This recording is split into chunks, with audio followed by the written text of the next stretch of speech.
Ladies and gentlemen, let's get ready to crumble! I'm Joshua Kemble, and welcome to Joshua Kemble's Livestream. I've been a freelance illustrator and graphic designer for over 20 years. I was an art director for 9 years. And when I'm not art directing and working on illustrations and graphic designs, I'm working on comic books and graphic novels, and that's usually what I do during my streams. And while conversations can go all over the place on this stream, from spicy and entertaining to goofy and silly, one thing stays consistent throughout every stream. I'll always be working on art. So pull up a chair, get your art supplies out, and get ready for an entertaining show that'll keep you company while you work on your own personal art projects. This is Joshua Kemble's Art Stream.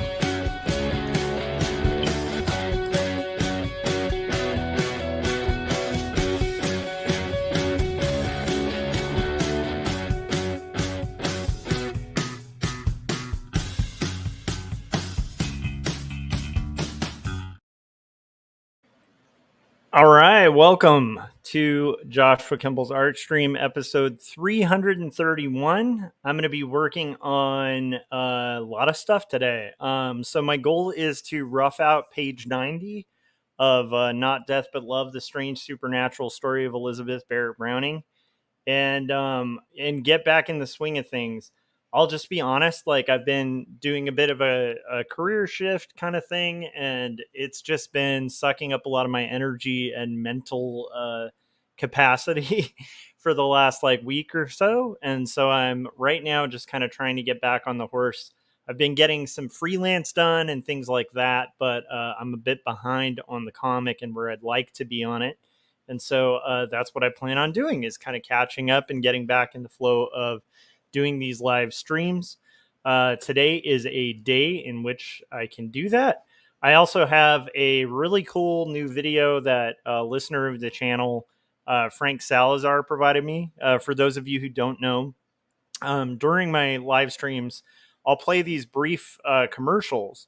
And I invite anyone who's a listener of the show to kind of submit their commercial. And then from there, like it basically needs to mention Jacob's apartment and 2 stories, preferably, and can also mention your work and where people can find you. So it's like a little cross promotional thing, and it gives me content to play when I step up for a break or whatever. But anyhow, Frank provided a really nice one, and so we'll be debuting that on this channel as well. And aside from that, we're just going to rock and roll and get this stuff done. I'm really excited. I went to see the Postal Service and Death Cab for Cutie. They did their 20-year. I can't believe it's been 20 years since those albums came out, but like their 20-year anniversary of Give Up and Transatlanticism, which both came out the same year. And so it was pretty cool. Like Ben Gibbard did both sets, like as Postal Service and as Death Cab, and they played both albums. And I had forgotten how like amazing those albums are. So needless to say, I got like a corny t-shirt and all that fun stuff. But that was a pretty exciting thing this weekend. And now let's get into comics. So we're going to get into drawing some stuff. And so we have a blank page before us, the dreaded blank page. And this is the thing that a lot of artists freak out about. I personally am excited about it. And we have our script, and our script is kind of hidden behind my gigantic, ridiculous logo down here. And we're going to get going and try to do some roughs on this. I also have like a logo design that I need to do for an LLC that a friend of mine is setting up. And so I might work on those on stream as well. I want to give like 10 iterations or something like that of the idea. But for now, what we're going to do is we're going to rock and roll and figure out what we're going to work on here. So we're going to do thumbnails and roughs. How are you guys if you're watching this? I hope you're doing good. Let me know in the chats. And we're just going to kind of work on this. So the last page I have right here, I have a copy of it. is basically this is the rough. It's basically introducing us to the Reimer's Villa in Florence. And then once again, Home is having a seance. And he's saying, I sense several spirits are present. And then the table raises as Home raises his hand, and everybody's shocked. So that's kind of where we're at. And the next thing is going to be David whispering to Sophie. So I'm going to keep this in the corner just so that I can kind of keep consistent. But I believe this will be okay. So we're going to start with our list. That's basically what I do anytime I'm breaking down a script, is my list of what I need on the page. So number 1 is going to be, and we'll read through the script as we do this list too. And I just realized my brush settings are all different. Make sure this is the right one. Nope. There we go. Okay, so now we're going to do, for the first thing, it's going to be, so David's whispering, I dare say there is someone under the table, to Sophia. So D whispers to Sophia. And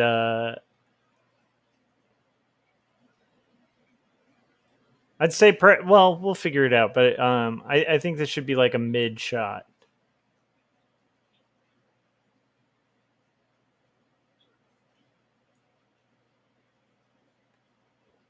And then 2 is Sophia glaring at David, finger to lips. So she's basically telling him, be quiet.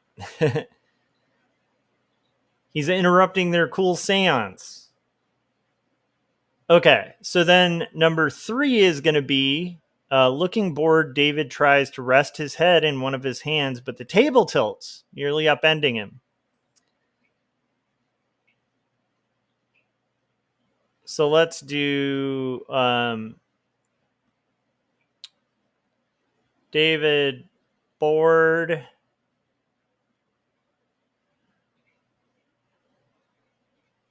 Four, David rests head in hands. 5, table tilts up ending David. 6, Home opens his, I'm going to put Home eyes closed, because he can't really open eyes that are,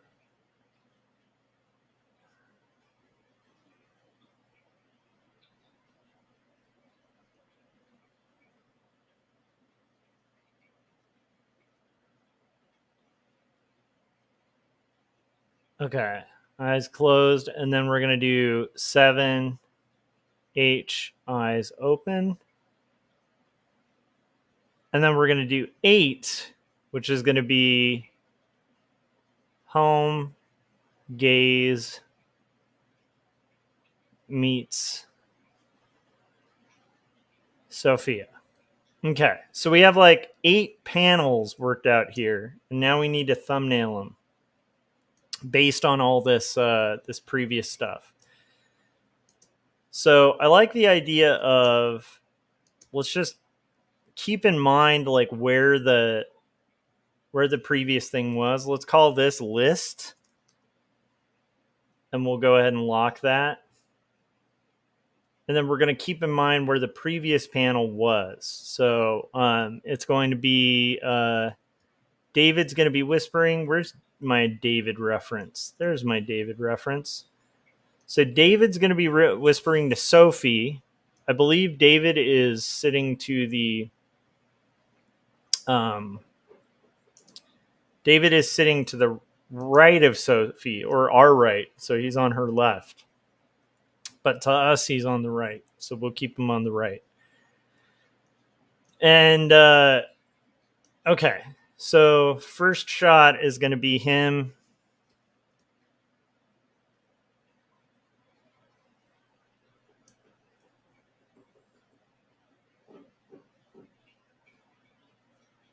Okay, let's just get him saying, like, I dare say. Okay, here we go.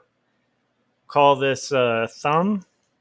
Okay, this is just the thumbnail that we're going to work on. So this is going to be David saying,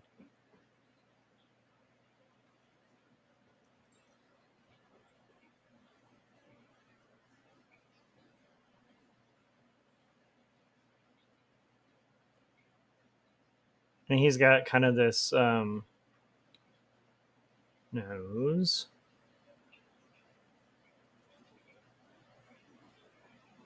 I think his eyebrows should be raised a little more.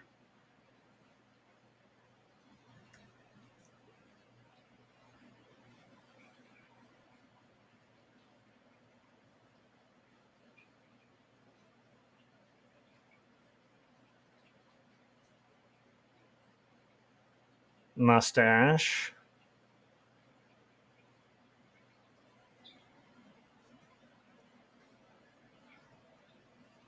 And this will be the long, kind of ridiculous chops that he has.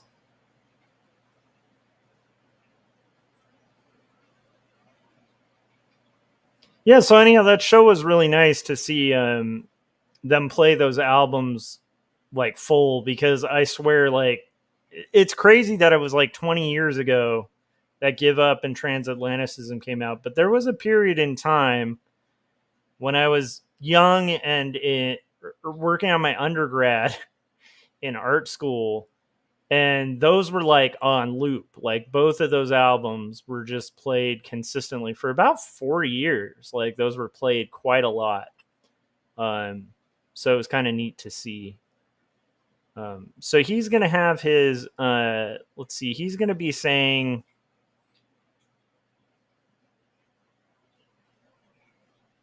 I think I'm going to actually have his hand up over him as well.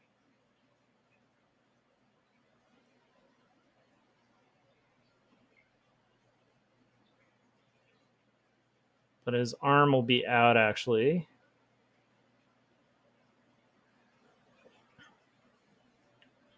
And then we'll do like the whisper hand, covering the side of his mouth or whatever. Or you can be like, I dare say, my little sausage fingers here. Okay. So it's going to be him saying, like, I dare say. But yeah, it was really neat to hear those albums like full, they were really meaningful. And it made me realize, like, I feel like, am I crazy? Like, are there any bands that are really rocking lyrically lately? Because I feel like there was this era, especially in the early 2000s, of bands that were doing like some pretty like poetic lyrics, And I feel like, has that just disappeared, or am I just like missing out on new bands that have like, super meaningful lyrics?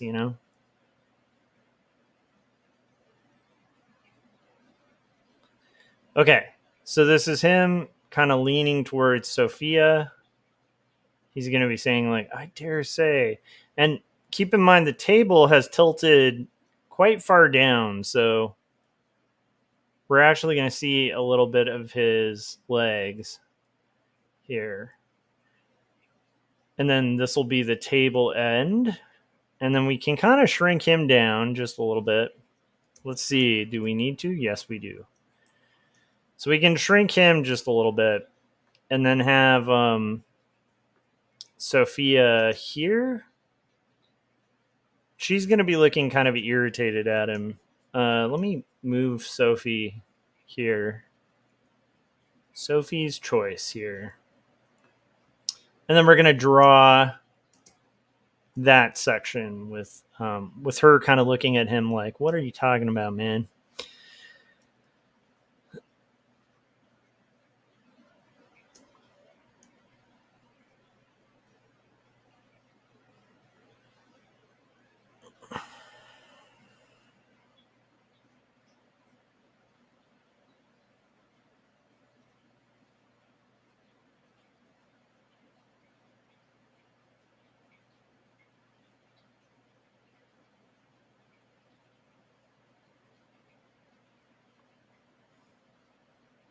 And her head is way too big, so we'll obviously reduce that down quite a bit. Do.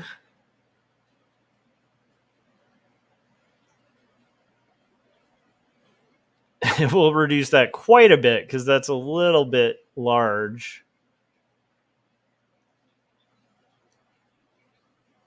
for her head.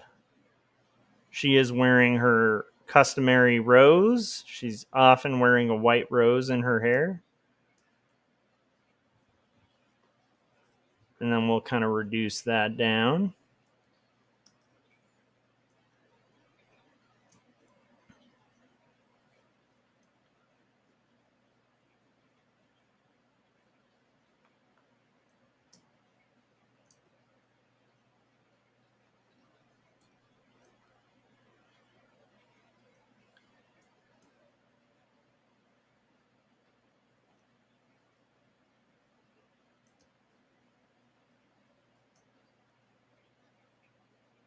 And I think she's wearing this same dress, so that's good.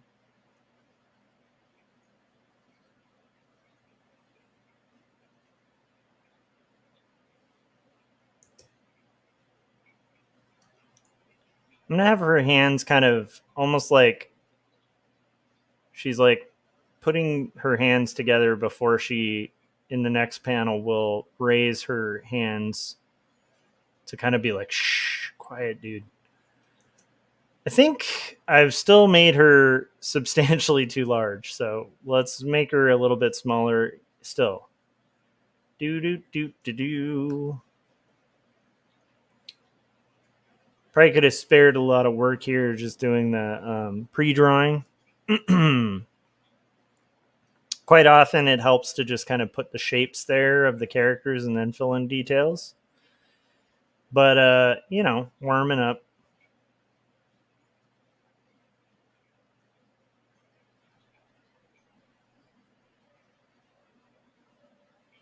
And again, she's sitting too. So, okay. And then they have their seats. So this is going to be the corner of the table, sort of just enough to where we can see it. It's obviously tilted.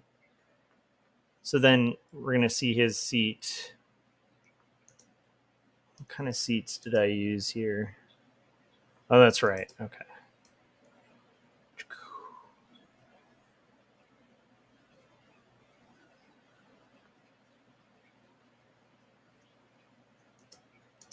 I think, yep. They kind of tilt up.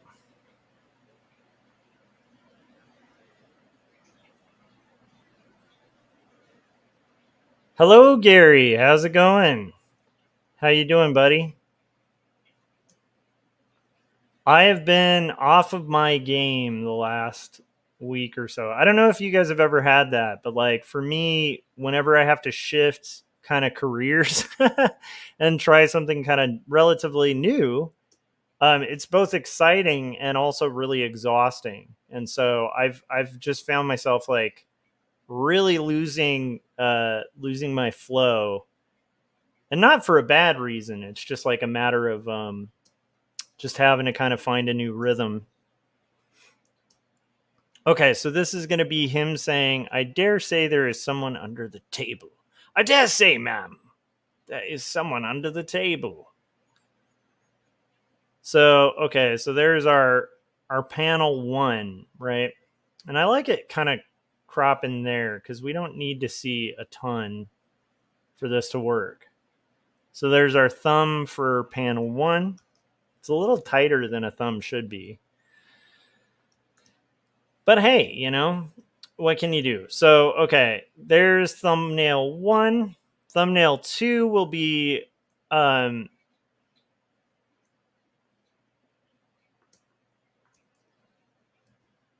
Sophie's going to be kind of over here. We're going to have Sophie. This one I'll actually do a little bit of the pre-drawing business so that we have some of that going. She's going to have her hand up.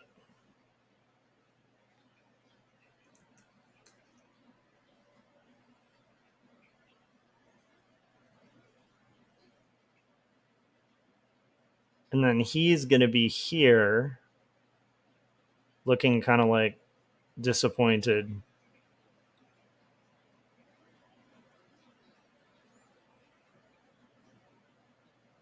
Kind of like starting to tilt his arms over.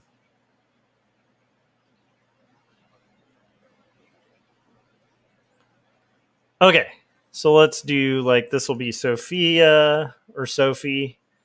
She's going to be saying like shh.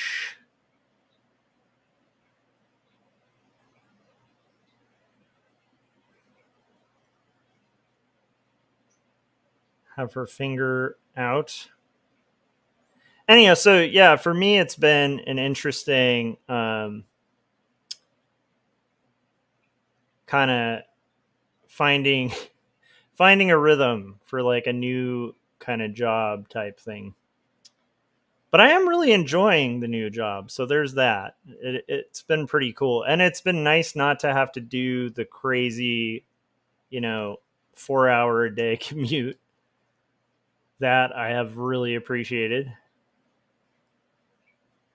When you commute for like a really long period of time, you almost forget how awful it is.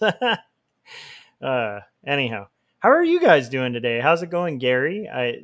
How are you doing?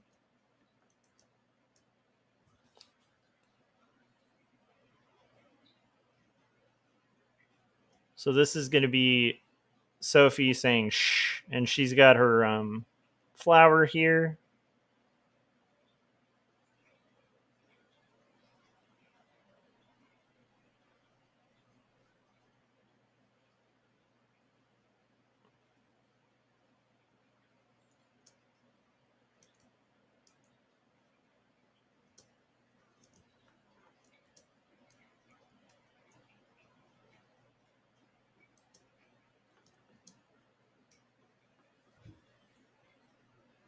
Nice. Gary said, I'm okay trying to kick out some small freelance gigs I took. Nice. Awesome. Yeah, I have a couple. I have a logo design that I need to work on. I might do on stream. We'll see. But I have a friend who's kind of a genius in the aerospace industry, and they're starting their own LLC where they're going to be like a contractor for hire, like a consultant kind of thing for like crazy stuff too. I have him kind of looking over like, oh man. Gary said 2 tattoos and a beer label to do. Beer labels are always super fun.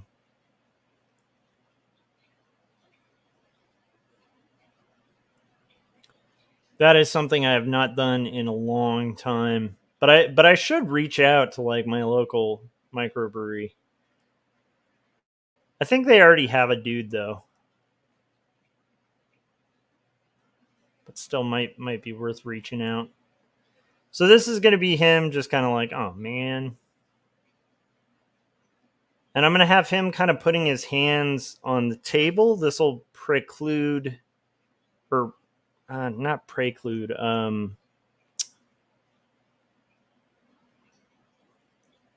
My brain is dead. I'm trying to think of the term. It'll be like a preview of what's to come for his pose. He's going to have his hands like down, like, oh man. Hands on the table.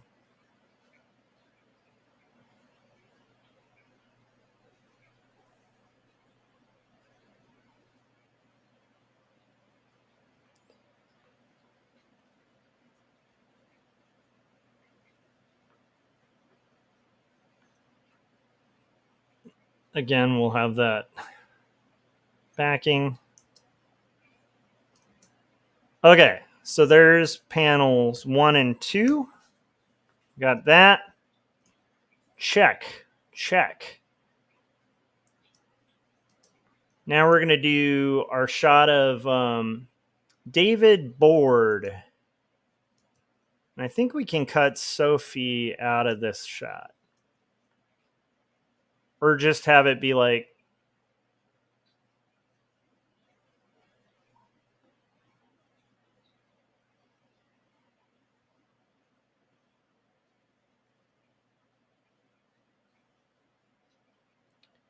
let's see.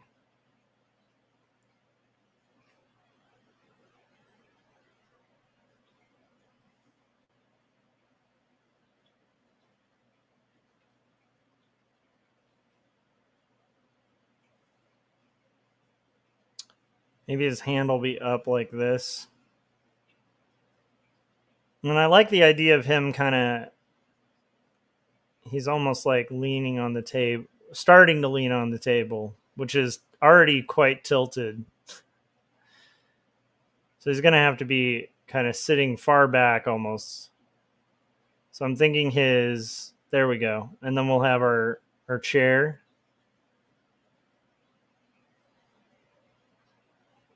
And we'll have her kind of enraptured sitting here. Actually, she'll be sitting taller because she's sitting with her posture. So she'll be kind of up here, I think. And then we'll have her kind of sitting like upright. Like she's in. She's definitely engaged in this craziness. Okay. So now we're going to have David. I need to get my picture of David here. There you go, David. There you go, old chap. All right. So we got David going here. A save, too, because I haven't saved in a bit. You guys, in about 30 minutes, we're going to have the premiere, the world premiere of Frank Salazar, listener of the show's awesome trailer that he made for this channel. And I am so excited to show it to you guys. It is so cool. It's a lot of fun. It's like a 3-minute trailer, though. So just so you know, it's like a little movie.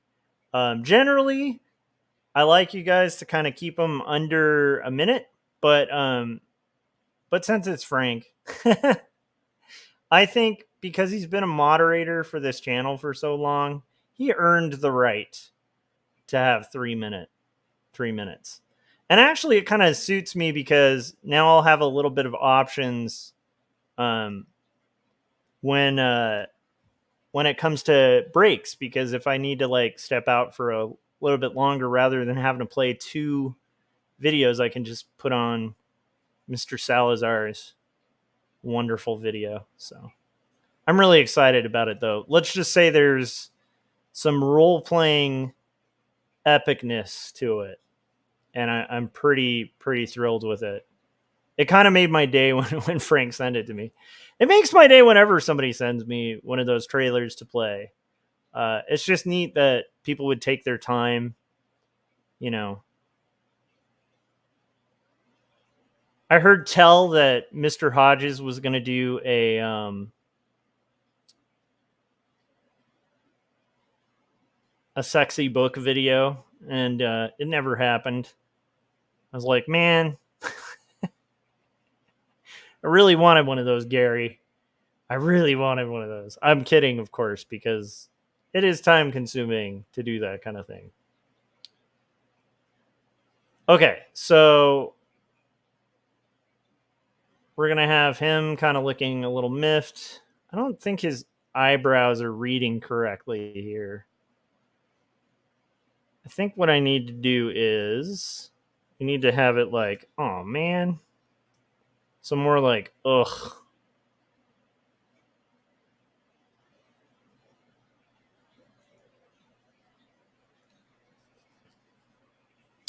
Oh, Gary was saying, it's true, it's true. I'm stuck trying to find you music that won't get you flagged. Oh, I get you.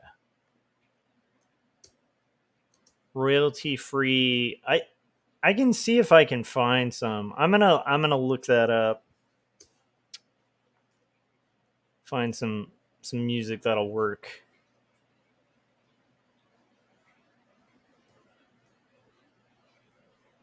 Try to find you an MP3, Gary. Let's see here. Okay. So then meanwhile, Sophie, who's here, Sophie's gonna be just chilling, you know? She's gonna be like just kind of like I could care less kind of thing. Well, no, not I could care less. She's enthralled with the proceedings.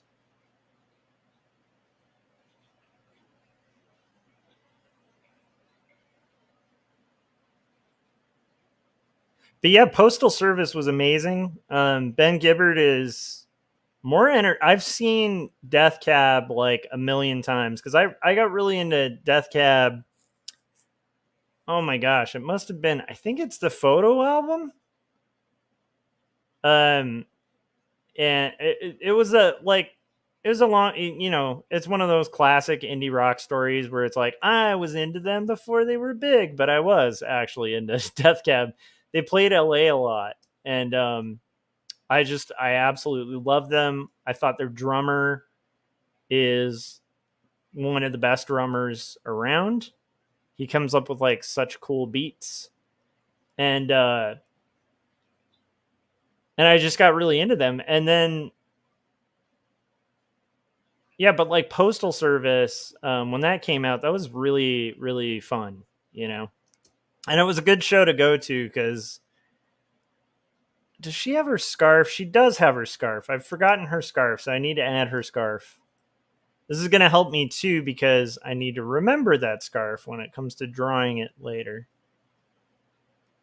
But anyhow, Ben Gibbard is also like a really amazing lyricist. And as much as it's like cliche, kind of hipster to say, I don't think there's a lot of people who do lyrics like that well, and that poetically or whatever. So yeah, so it was fun to see both of those albums because just lyrically and musically, they're really cool, really fun.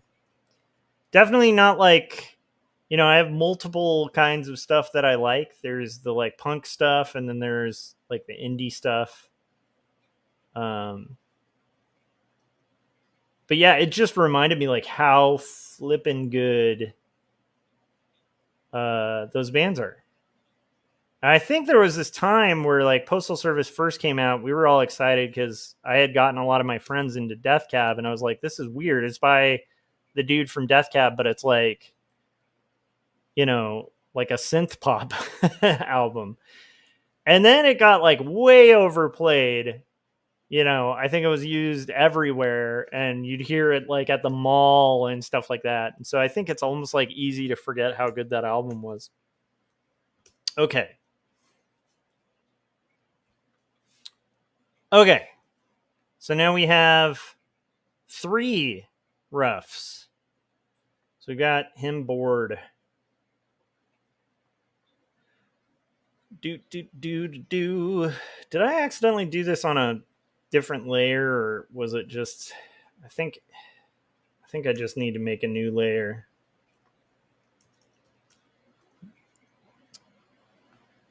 Okay, so we're getting there with our thumbnail. I'm getting eager to play Frank's thing. So how about we do the world premiere of Frank Salazar's amazing video. Here it is. Our heroic adventurers fought orcs, monsters, sorcerers, necromancers.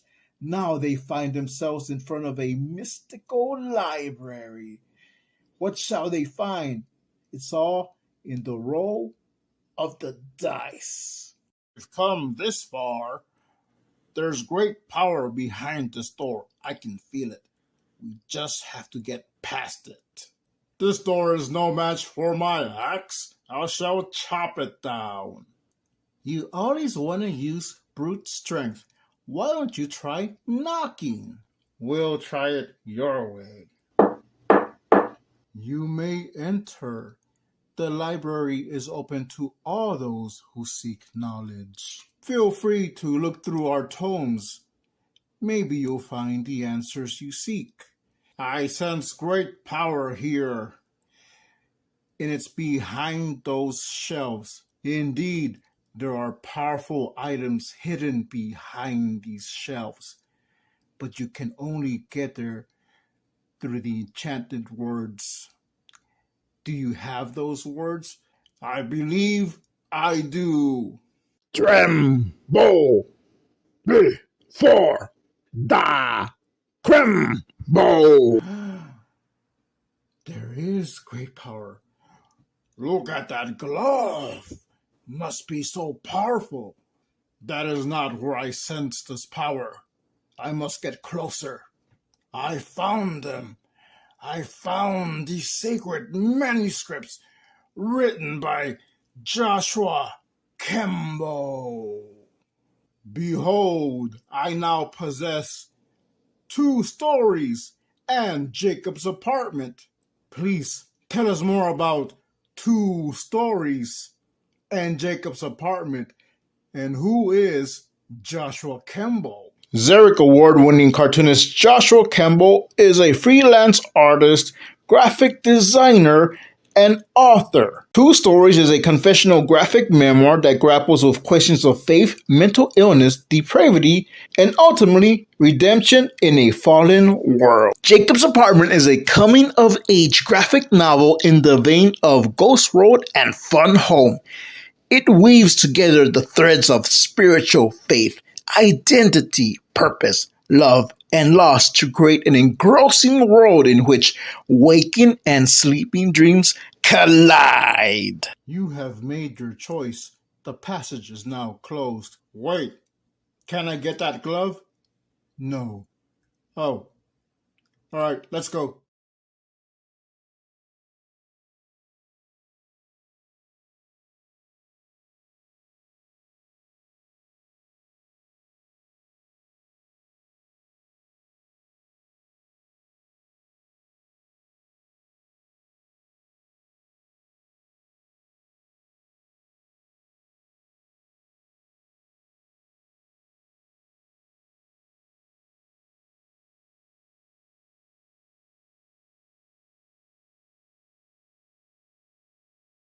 Think that stopped.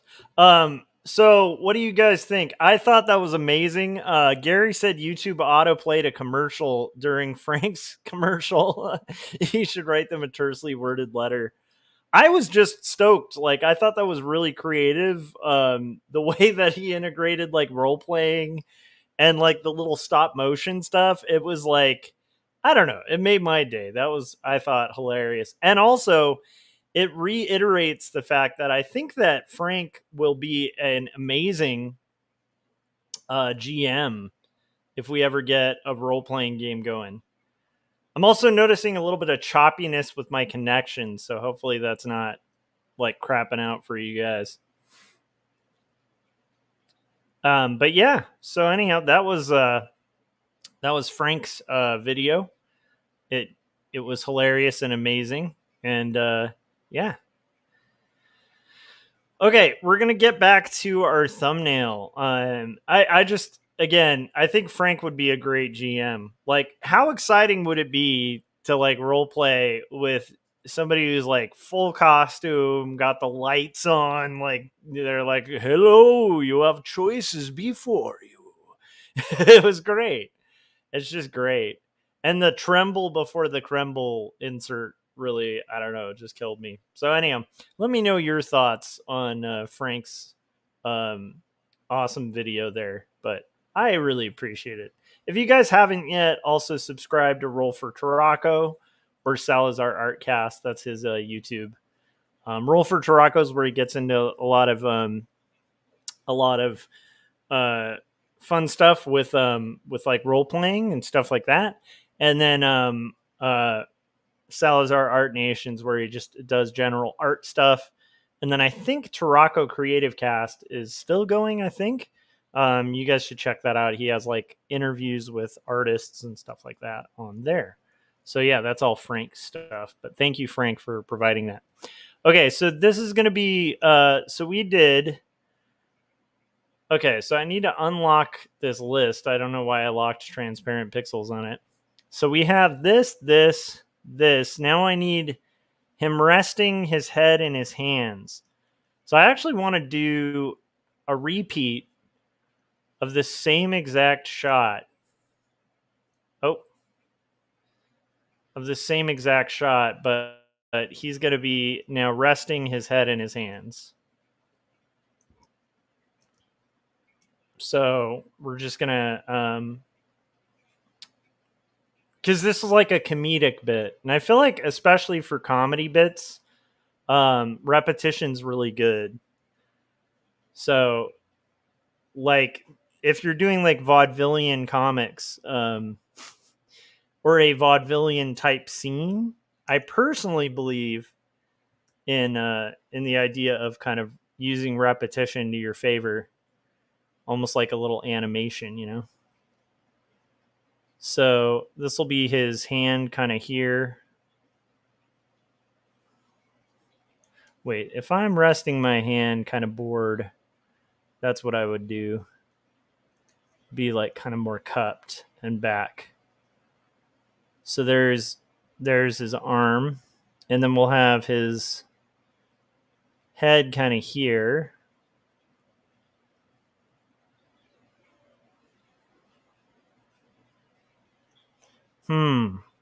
Head's too low. Roll for Tarako's here and said, hey, Frank, we just premiered your video, your amazing video. Thank you for providing that. That was incredibly fun, man. I love that you did like straight up, you know, stop motion and stuff on it too. It just makes it a lot of fun.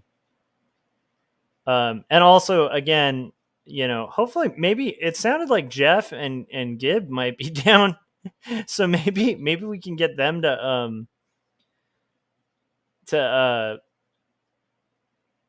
get the role playing thing down, because we need a crew and we need a Saturday. You know, we need to like get a Saturday free and then a crew and have a straight up role playing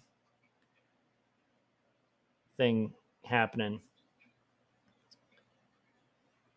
But yeah, that made my day. Thank you, Frank.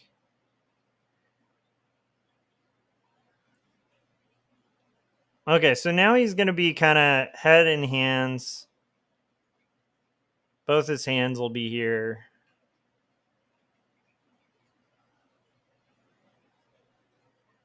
Okay, and then we'll do our erasing.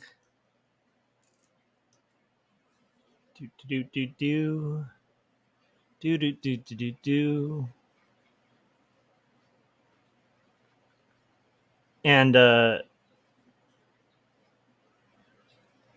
kind of get this more situated here. Perfect. Okay, so now we're going to have him. Now he's kind of bored, leaning forward. This is going to be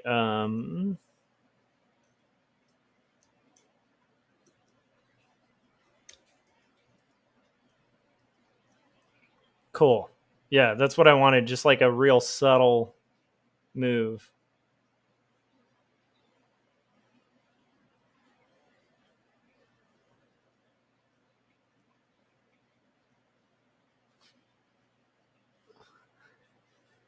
Frank was saying there was a commercial during my commercial. How dare they? I know. What the heck? What's up with that, YouTube? Yeah, YouTube does like auto commercials now. So it's like, I don't know. It's like you used to be able to kind of pick and stuff, but now they just kind of do the auto, like set it to whatever it is. All right, guys. So we got that done on our list. So that's de-rest his head in hand. Now this one's going to be the table tilts. So let's try that. Oh my gosh. Escape. Okay.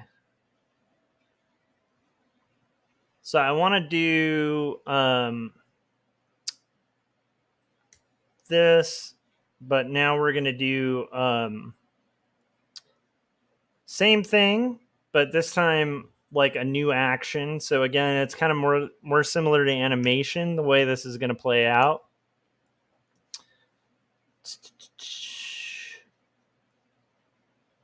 Let's get magenta there.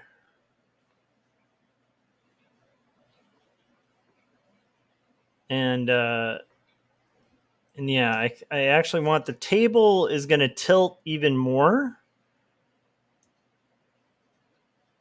Well, it should, in theory, if my computer doesn't die. So I want the table tilting. Okay, there we go. So the table is going to tilt even more.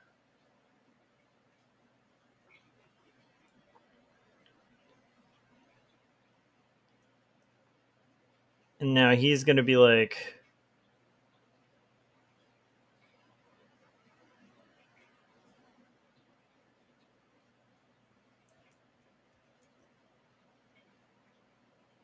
like wide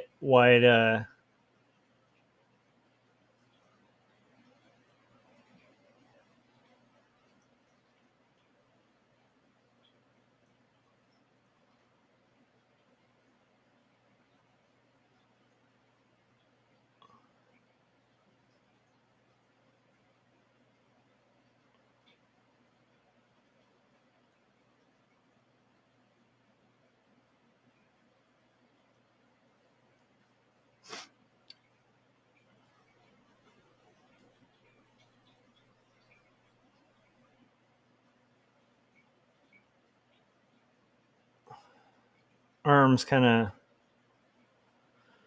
more straddled, like, oh no, whoa, what happened there?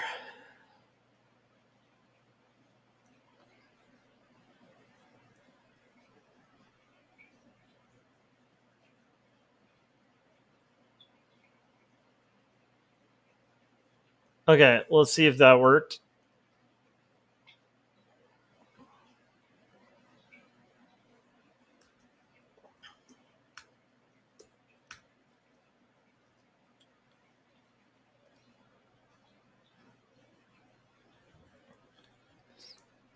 Oh, hold on.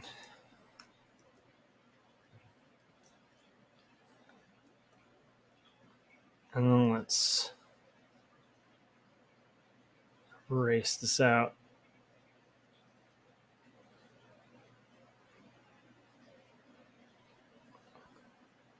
Probably need to add a little bit of detail there.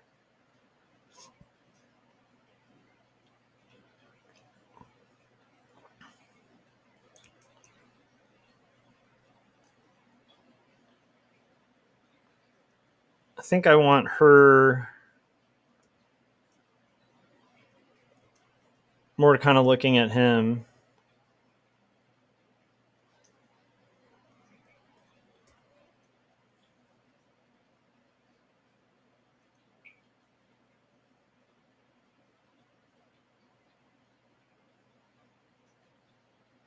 And then she's going to have her hands kind of up. Wow, like the table tilted. We'll do like a kind of blast here or whatever. Again, thumbnail. So and that should be more kind of down here.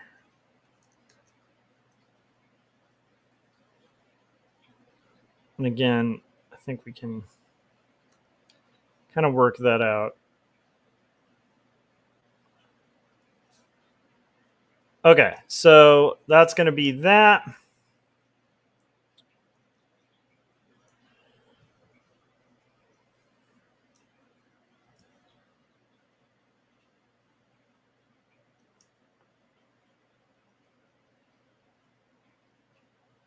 So we've got that on our list. And then we're going to kind of go on to home has his eyes closed. So we need our picture of home. You're going to hear some noise because my wife's getting home from the library. She went to the library with Ben.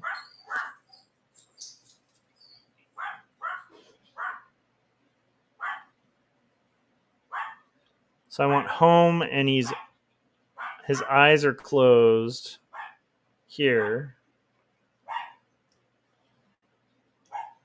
So home's eyes are going to be closed. He's going to be kind of chilling.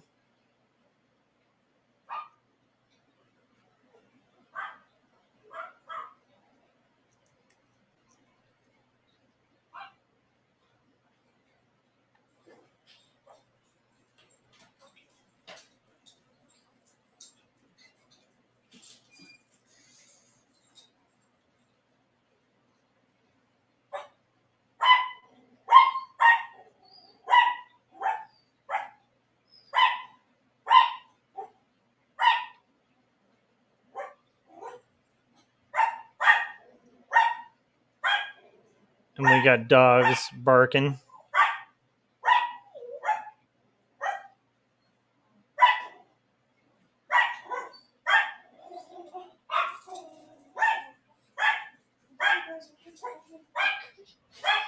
And I have his hands kind of here, almost like.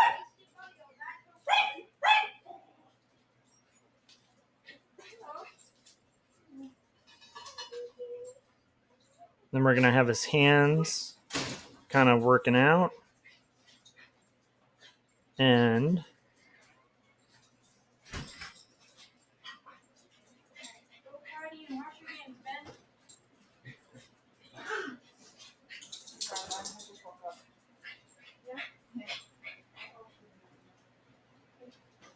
that'll be he's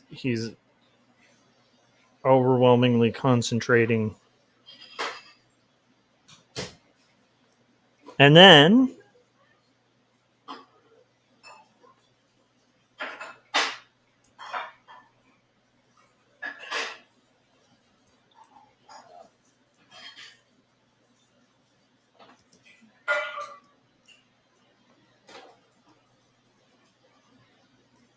and have his eyes open.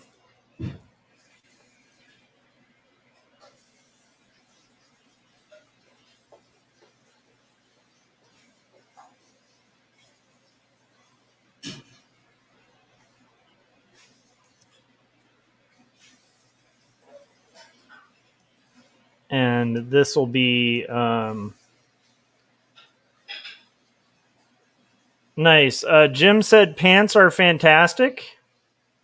And then Jim also said, thank God this isn't episode 333. Yes, Jim, you have a reservation, a permanent reservation for episode 333.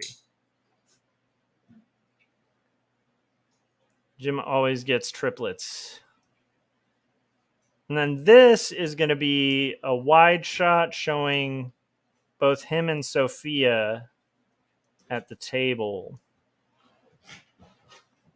kind of like exchanging a glance. So I think we'll have Sophie here. Let's get a picture of Sophie as well.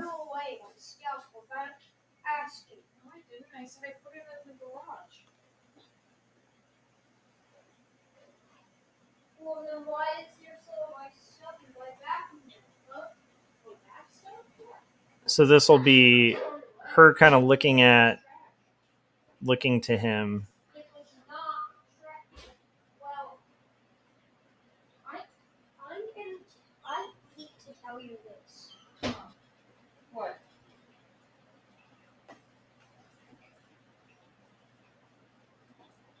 And then here we're going to have this sort of here. And that'll be Sophie. Yeah, it's just you never used it. And then this will be home. I know. So that means you should play with the other stuff And home is going to be kind of looking to her.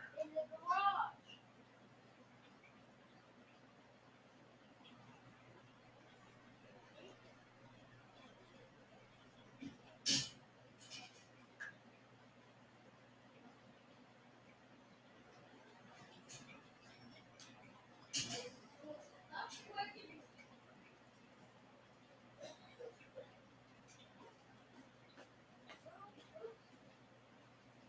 You're in your closet. And similarly, Now all my books are in the closet. Ah. There's stuff on your desk.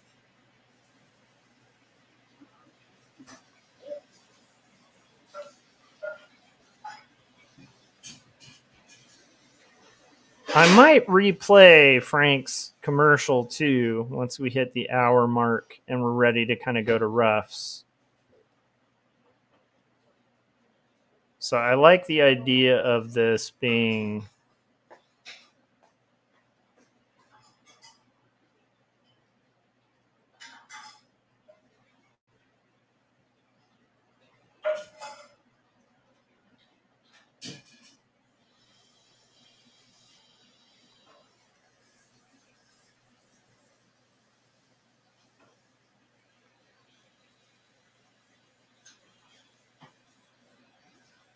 okay. I think that's going to do it for this thumbnail. So now that we've got the thumbnail all kind of figured out, we got our thumb.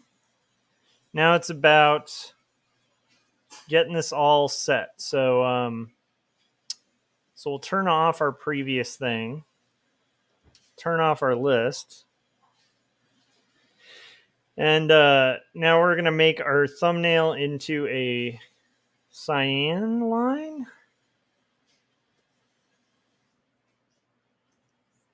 And we're going to kind of find our layer that's got our borders. Go ahead and increase this to fit the borders, which hopefully it will do. And that's roughly going to fit the borders. And now we basically need to adjust our borders accordingly. So that will mean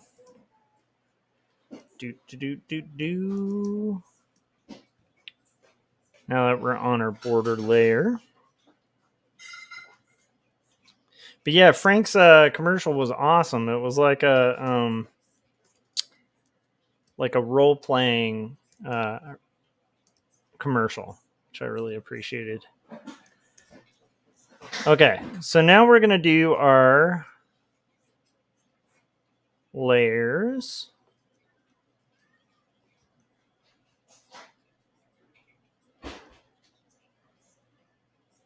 And our layers. Wait, what?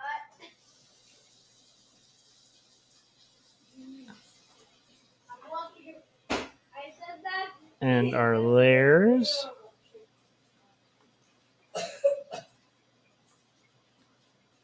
And our layers. And our layers. How is everybody? How you doing, Jim? How is the full fungus?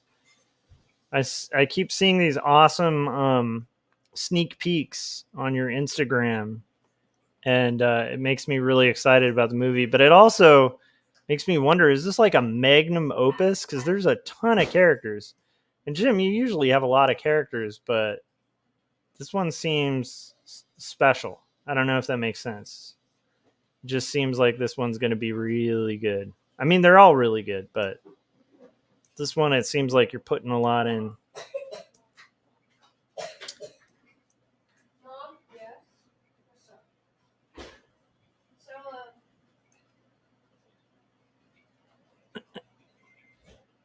oh, yeah, you can have some.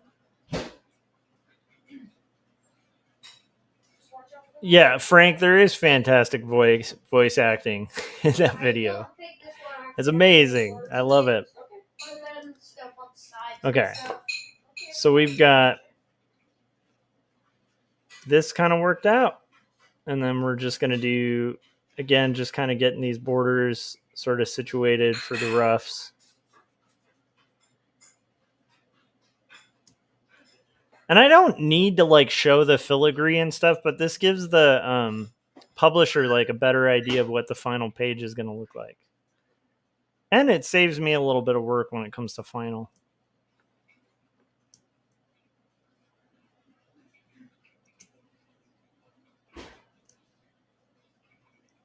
Boom, shakalaka. Look at that. Okay.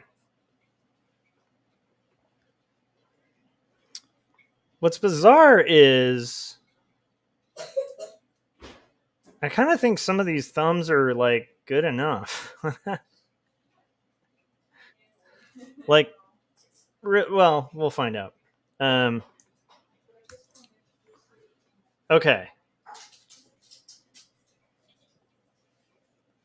So let's adjust this to where it's going to fit. Do, do, do, do. Do, do, do, do, do, do. Okay. And then I want to have it, I want to get the type in there.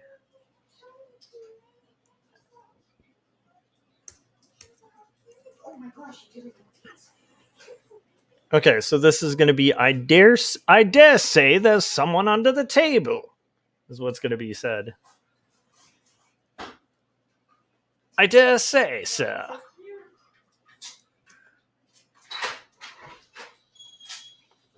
Okay, so this is going to be, come on. I dare say there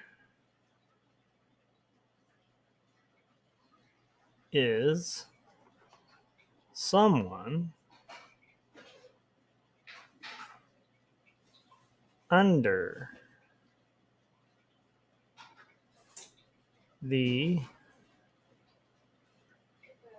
table. I don't like the orphaned type there.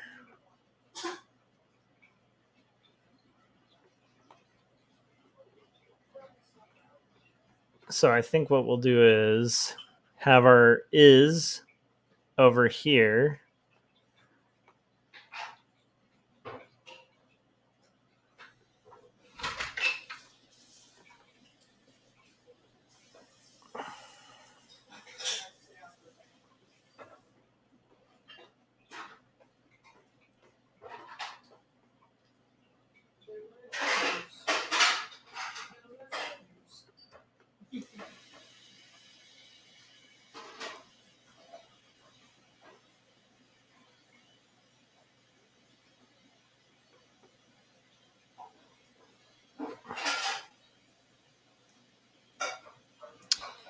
And we're going to move them down just a little bit.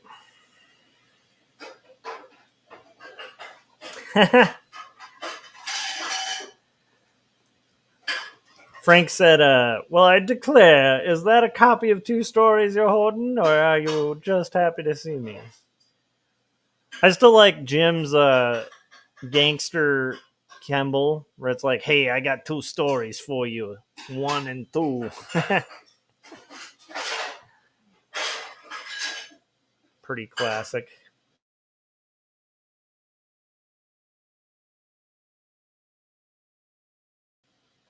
Okay. Now we're just going to do our tighten roughs. A lot of this is just going to be like almost like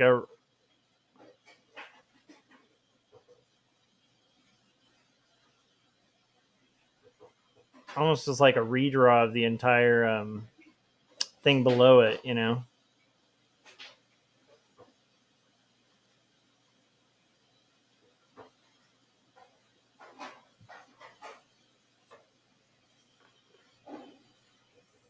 And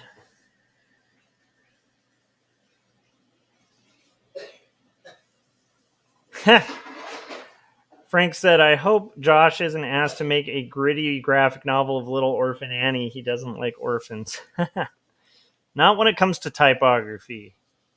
Orphans and widows.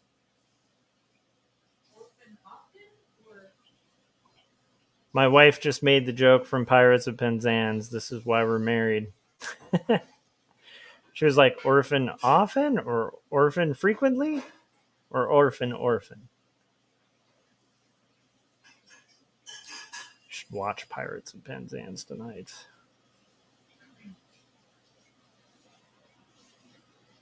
So this is going to be the hand.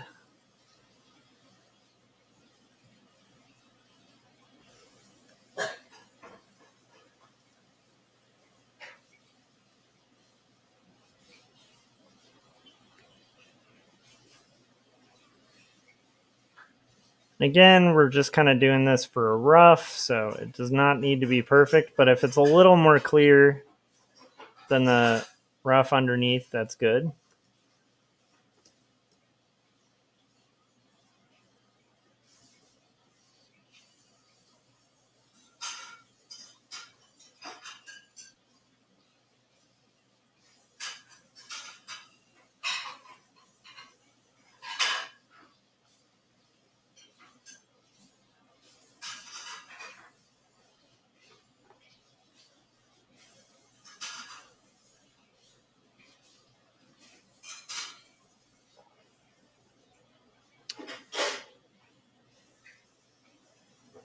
And we'll finish this panel up, and then we'll play.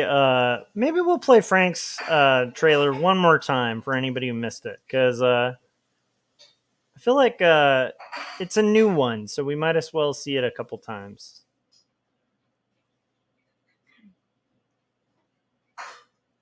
So we will re-debut Frank's trailer. It's an Airstream. What's up? No, not yet.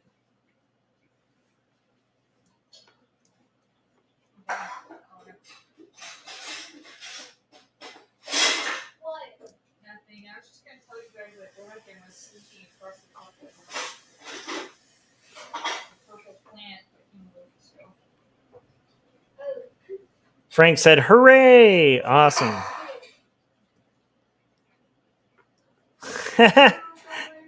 Jim said, does anybody in this story say family in a Vin Diesel voice?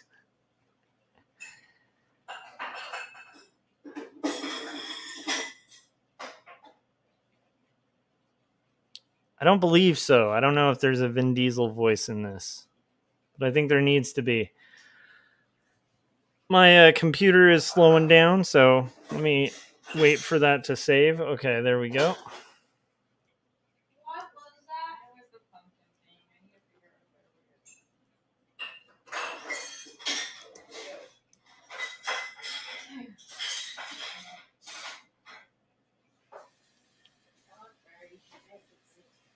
Okay. This will be the chair.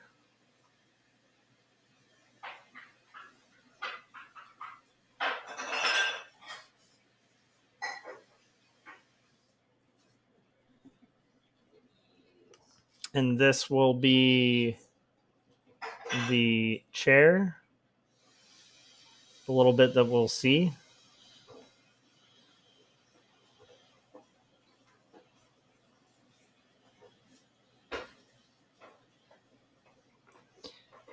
And I believe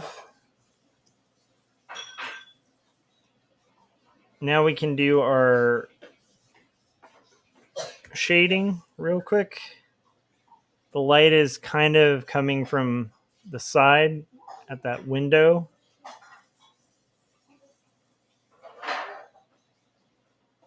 Oh, guess what, Nate?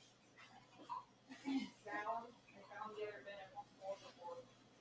I found the other bin of decorations.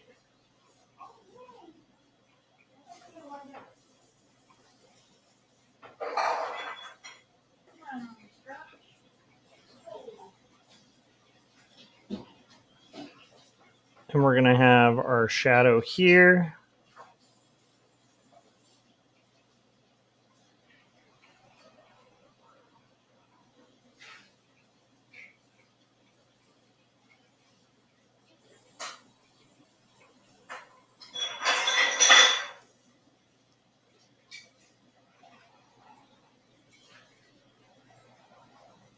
And then definitely some darkness because the room's dark. So there's going to be some very dark stuff in the background here.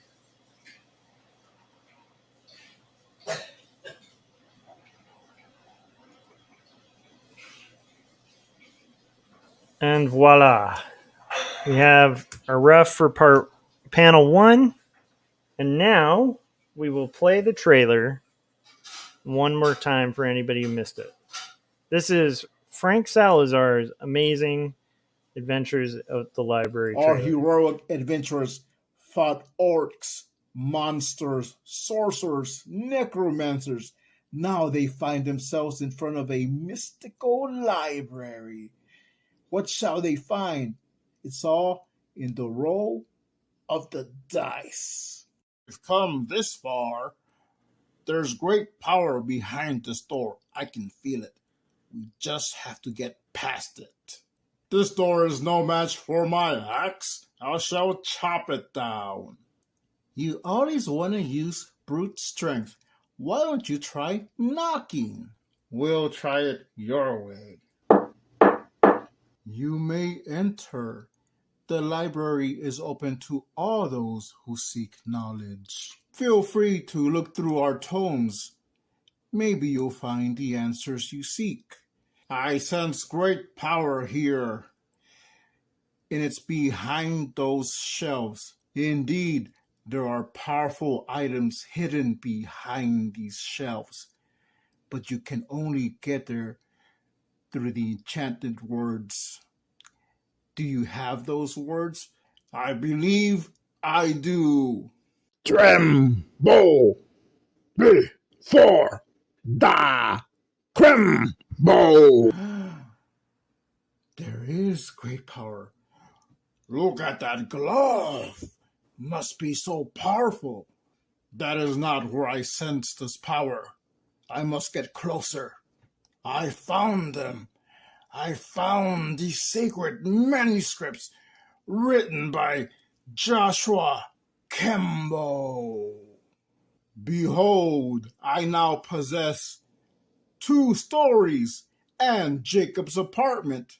Please tell us more about 2 stories and Jacob's apartment, and who is Joshua Kemble? Xeric Award-winning cartoonist Joshua Kemble is a freelance artist, graphic designer, and author. 2 Stories is a confessional graphic memoir that grapples with questions of faith, mental illness, depravity, and ultimately redemption in a fallen world. Jacob's Apartment is a coming-of-age graphic novel in the vein of Ghost Road and Fun Home. It weaves together the threads of spiritual faith, identity, purpose, love, and loss to create an engrossing world in which waking and sleeping dreams collide. You have made your choice. The passage is now closed. Wait, can I get that glove? No. Oh. All right, let's go. I love it. I think that's pretty incredible. So thank you again, Frank, for that amazing commercial. It's like one of my favorite things that I've gotten in a long time. So thank you. That will go up there in my favorites, right next to like Jim's Wordzoid. But I appreciate everybody who's submitted commercials to play. Again, if you guys ever want to, I play these things on my breaks while live streaming, so they get a lot of airplay on my streams. And all you have to do is mention, Two Stories or Jacob's Apartment or both, and plug those, and then plug whatever you want. Definitely mention your channel. So yeah. Anyhow, that was a great submission by Frank. I really appreciate that. So now we're basically just kind of tightening these up a little bit for the roughs. And again, not super concerned about like crazy detail, because again, these are roughs, but at least this kind of gets, I like the idea of him kind of like looking like almost like to the screen.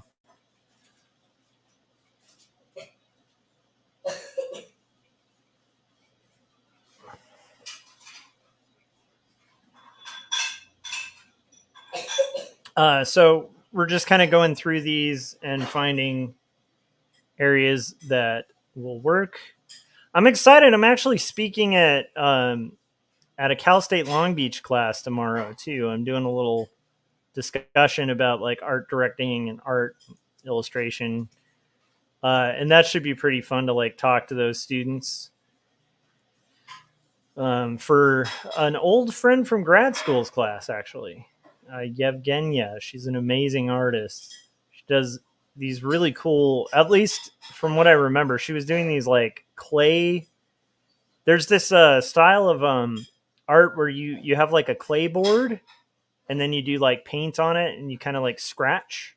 It's almost like a scratch board, but you can do like watercolor and stuff on it. And anyhow, she was doing like these amazing pieces of like these kind of abstract like landscapes and rock formations and stuff like that through these giant clay boards. It was really beautiful art. So I'm excited to catch up with her, and also, hopefully give whatever insight my humble self can to like a bunch of aspiring illustrators and cartoonists. And that should be tomorrow, which I'm pretty excited about. So, yeah. Let's see here. So we're going to do our other stuff and just kind of make it work.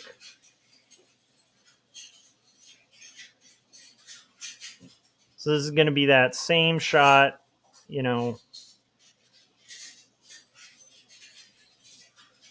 just adding some little details.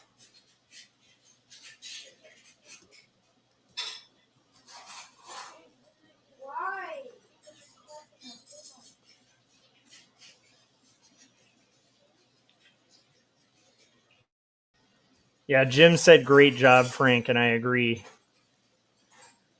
I agree wholeheartedly. Okay. So this is going to be her kind of turning to him, being like, shh, dude. And again, with these roughs, I try to kind of establish a bit of what the lighting will be.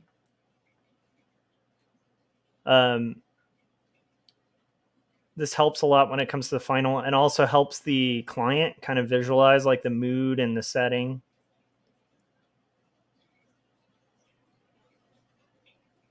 So now he's been told, like, be quiet, dude.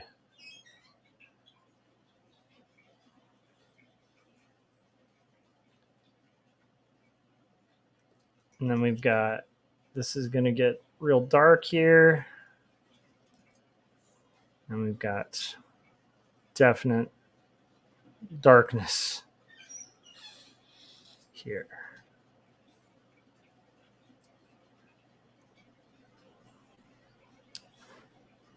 And we already established this scene on the previous page. So we're just doing roughs here, right? Which means, even though I've made him lack a skull, I think that's okay. It gets the expression across.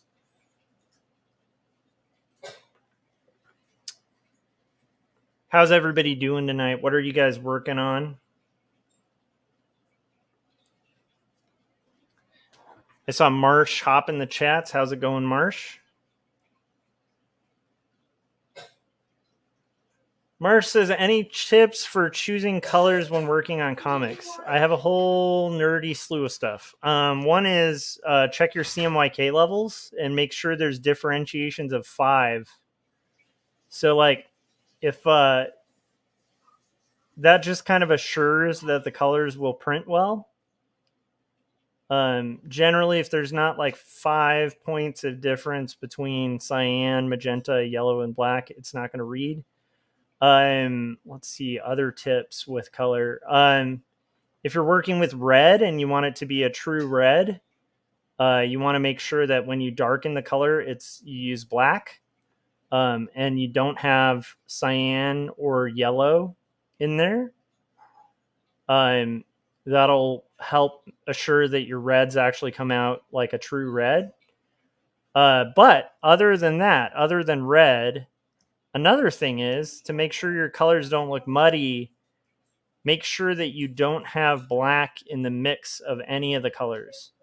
Don't lighten with white and don't darken with black. And then you'll have a really rich saturated color. And that's more for print, if you're working for print. But those are some basic tips.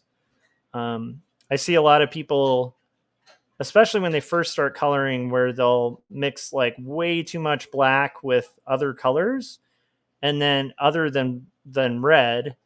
And what ends up happening is you end up with this really, like, it might look really vibrant on the screen, and then when it goes to print, especially for offset, it just looks awful. So that's a way to avoid that, like, looks good on the screen, doesn't look good in print thing.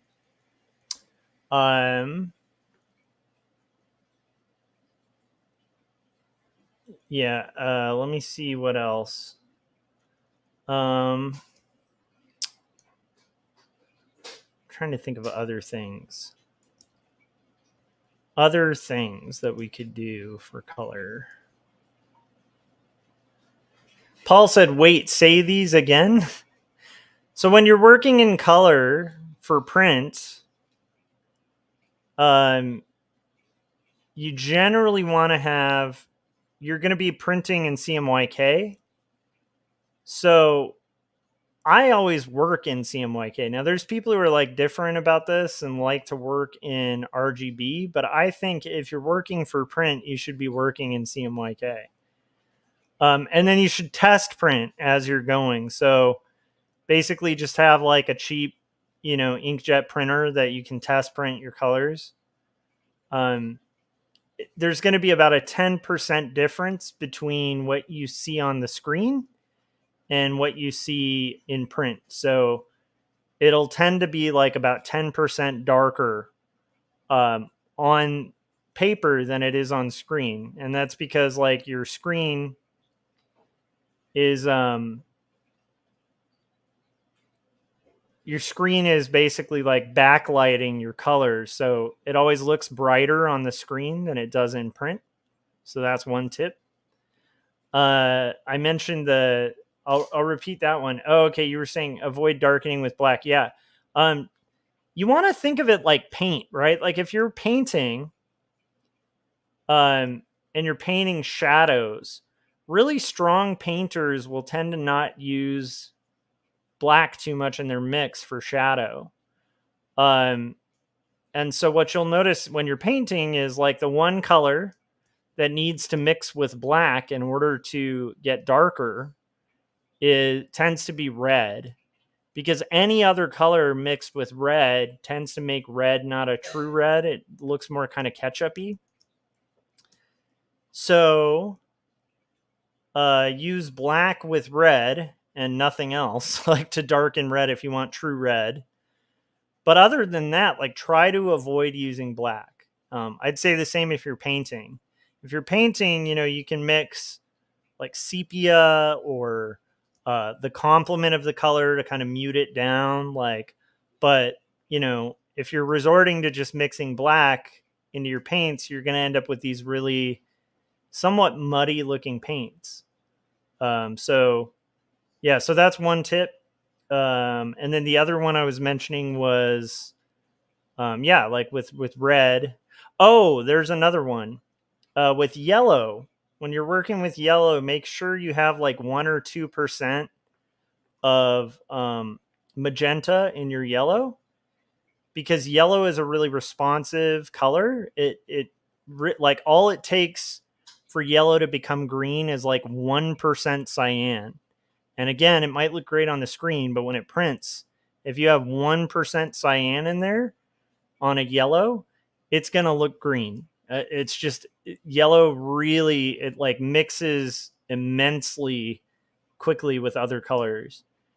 And so if you're doing yellow, and you want like a true yellow, a tip is always to have like a small percentage, a very small percentage, like 1 or 2% of magenta with your yellow. Because pure yellow, when it goes to print, will often still carry over a little bit of other color from the plates. And so it will often print kind of greenish or weird unless it has just like 1 or 2% of magenta in it. And that kind of makes sure that it'll kind of retain its like yellowness. Yeah. Those are some tips, some coloring tips. I don't know if that's helpful at all. And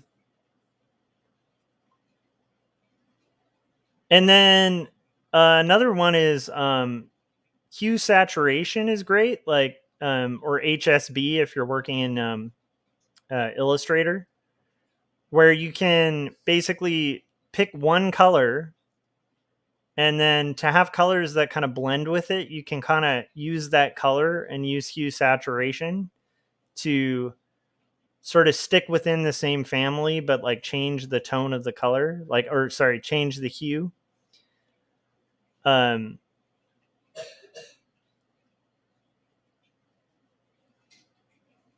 But like mixing for shadow, like if you look in nature, this is a really fun thing. If you look in nature, like if you look at like a sunset, for instance, or a sunrise, let's do a sunrise. If you look at a sunrise, like the sky will, if it's lit by like a yellowy orange sun, right? Look at the color of the shadow on the clouds. It tends to be like purpley blue, because shadow tends to create like the complement of the color that's cast. So if you have like a red light, you're going to have like a greenish shadow.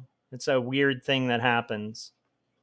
But anyhow, another thing that's great is this happens to a lot of young painters. Like when you first try to paint, especially with oils, people will like mix color and then it ends up just being like mud on their canvas because like it's just too many colors. But what quite often happens is they've accidentally mixed a complement with a color. And so what ends up happening when you mix a color and its complement is it usually makes these really beautiful grays or browns. And you can use that to your advantage by doing shadows by mixing complements. So I don't know. Those are just some basic tips. The other thing is don't get lost in the like sauce of all the details and effects. Like one of my favorite colorists is Tomer Hanukkah. And if you look at Aesop and Tomer Hanukkah, both pick like amazing color palettes. But Tomer Hanukkah can like with flat color create like the most dynamic, like amazing pieces. And it's barely, if he uses gradients, it's like mildly there. So Tomer Hanukkah would be somebody I'd look at, and Aesop Hanukkah, but Tomer, his color palettes are incredible, and he'll pick like bold kind of wild colors. There's also like, if you want to do like I don't know, March, like, are you doing full color or are you going to do like a one color? Because one color is fun, man. I like doing one color quite a lot. I guess it would be two color, right? Because you have black and then like a tone.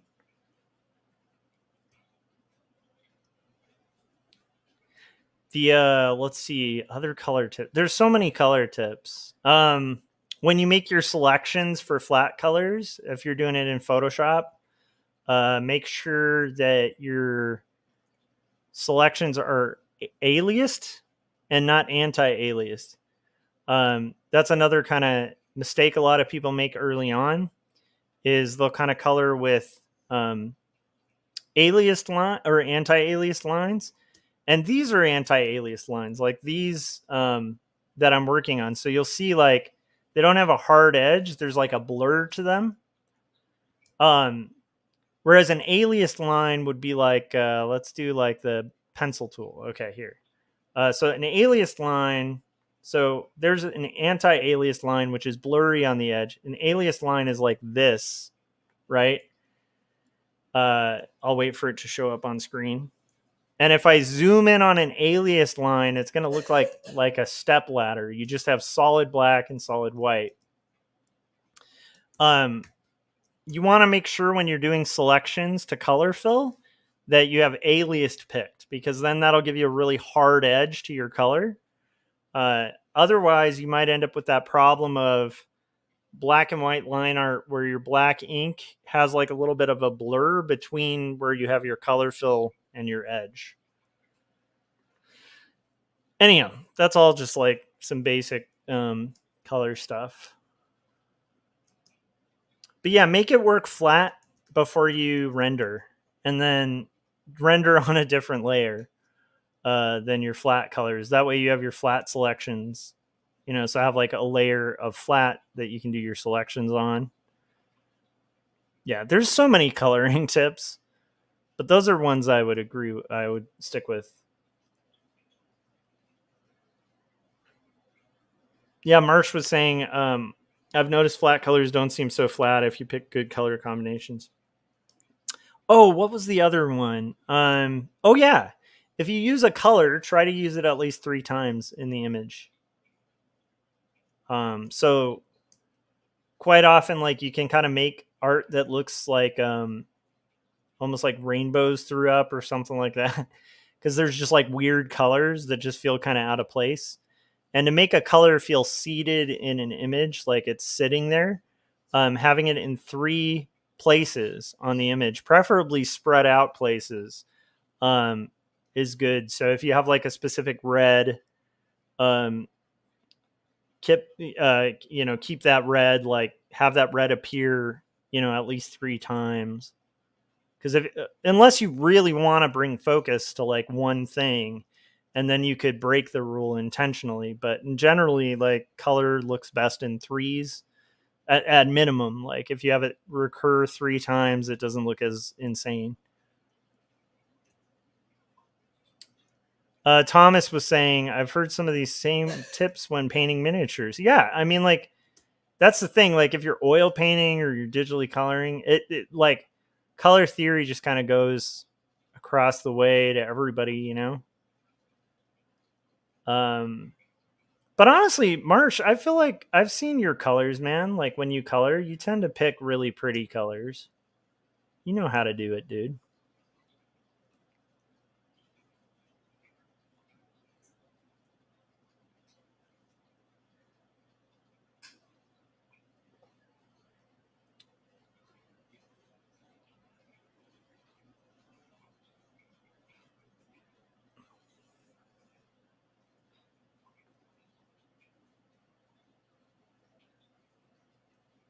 Paul said, I'm such a color amateur. These are tips I intend to heed. Yeah, like the thing about the red was really helpful for me. I also found that, like, trying the challenge of don't mix black with your color unless it's red, and you need like a shadow red.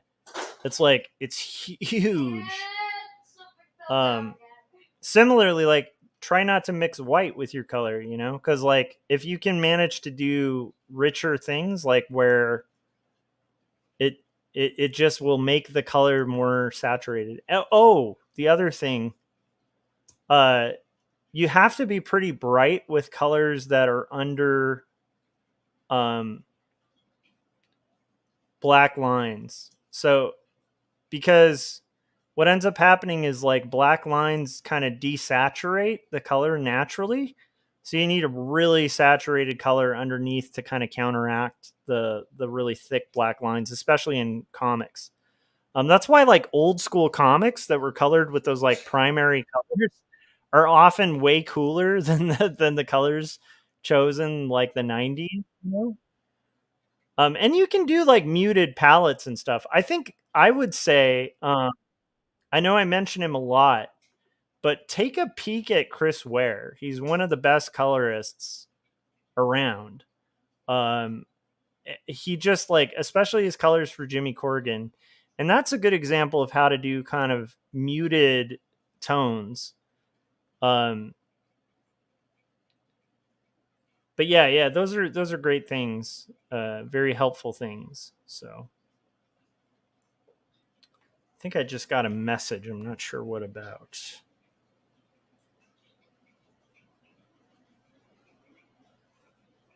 Oh, nice.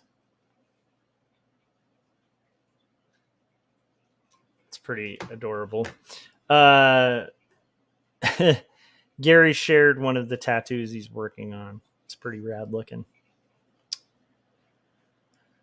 Let's see here.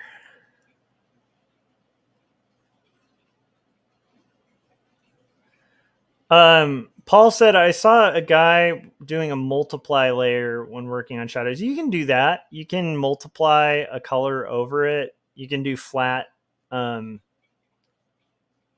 know, like you can do like flat colors and then multiply your shadows over it. You could like that's actually pretty popular if you want to pick like a purpley kind of tone or something. Yeah, there's all kinds of great tips for color. Right now I'm just working on roughs, and in case anybody's just tuning in and they're like, why is this guy talking about color? He's just working in black and white. But also color really helps to start with like a baseline where you have like a single color that you're kind of basing, like, so start with like a raw color, possibly a neutral that's like a mid-tone, and then kind of work your way from there, you know. And then you can base all your other color choices based on it, where you could say, oh, okay, do I want this color like warmer or cooler? Do I want it lighter or darker? And what color is it, right? So that way you can kind of base it off of like one or two colors that you've preset. Um, and then again, like that'll help them all kind of feel like they're in the same palette. Frank said he likes it rough. Lovely. All right, guys, we're getting closer.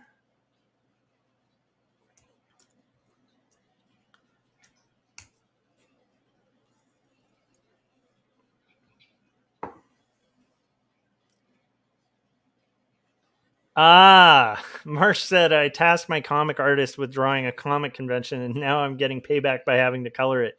Oh, yeah. And crowd scenes, man, or like scenes that are like conventions where you have a bunch of little items and details.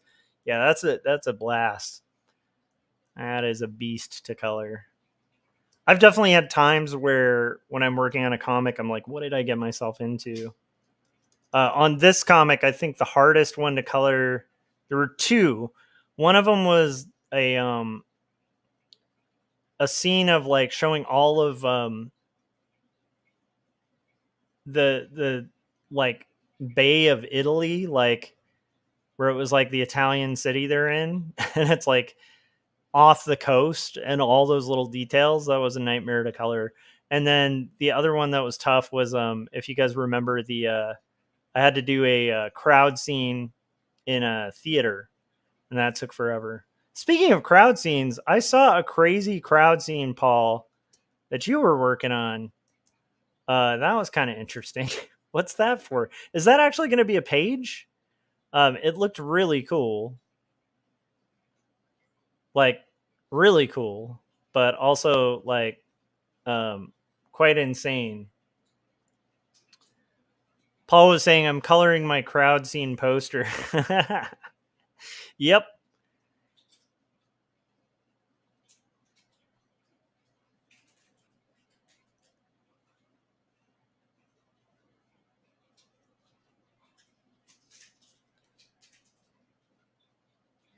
But I'm still working on color too. You know, there's so many things with it, you know.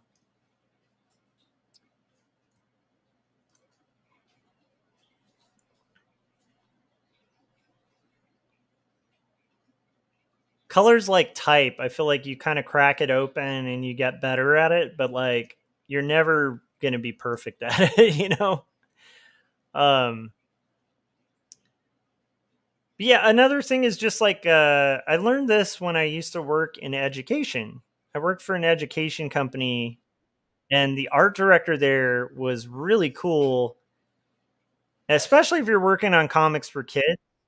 Um, he used to say, I want the colors to look like candy that I want to eat, right? Like you want it to look like something you'd want to eat. It's like real saturated, real pretty, right?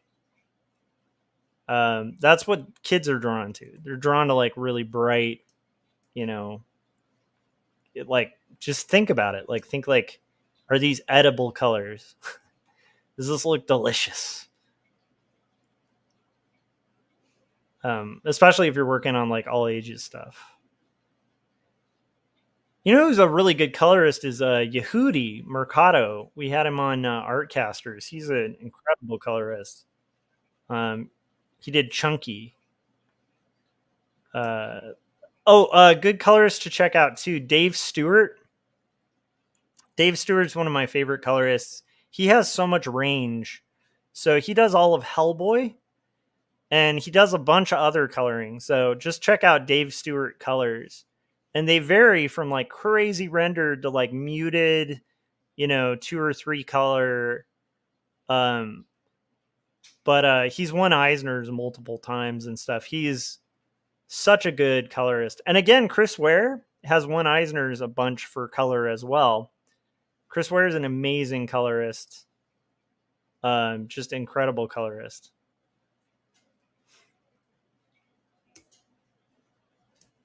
His what he does with just like, yeah, just real basic,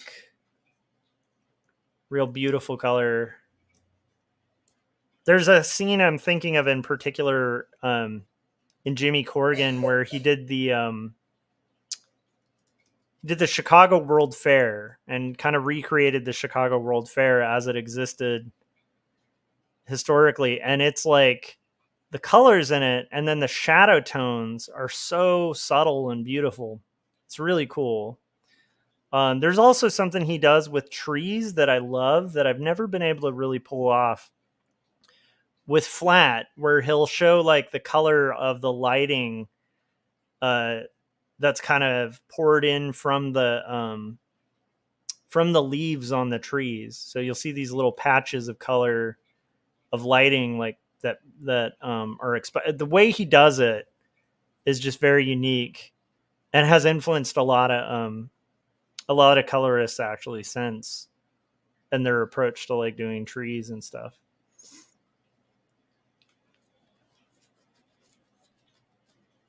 Thomas was saying, I was so surprised when I worked at Levi's that jeans are not just blue. They cast many different colors while being blue. Yeah, it's actually a really good point. Well, and the fun thing about being an artist, and you guys know this, it's like you start learning how to see. Like when you're drawing, you learn how to see. And it's like the better you get at drawing, especially like from observation or whatever, right? If you're drawing like a life drawing or something, or a caricature, it's like your first few aren't that great. And then something unlocks where you can like see, like you're seeing with like, it's like a third sight. And the same things with color. Once you start getting into color, it'll unlock like this extra thing where you start noticing those like colors that exist in nature and stuff like that. Okay, guys, we're gonna play a trailer. We're at the halfway point of our rough. We're gonna play a trailer for let's see. I want to play one of Jim's trailers now. We're gonna play Kids Say Kemble, and I'll be right back. We know that Georgia kids say the craziest thing. So, little Susie, do you have any brothers or sisters? I understand you're in 3rd grade. How do you like that? Do you like your teacher? You like to do a lot of fun things at school? You got any hobbies, Susie? Any things you like to do when you're not in school? I hear you like to read. Well, right now I'm reading 2 stories written and illustrated by Joshua Kemble. It grapples with faith and mental illness. It's ultimately a story about redemption. It's a savage piece of writing. Also, I just finished up Jacob's Apartment, another one by Kemble. Jacob's Apartment weaves together elements of spiritualism and relationship dynamics, as well as atheism, and all the while it deals with abandonment and loyalty. It's a fierce, fierce read. Do you like ponies?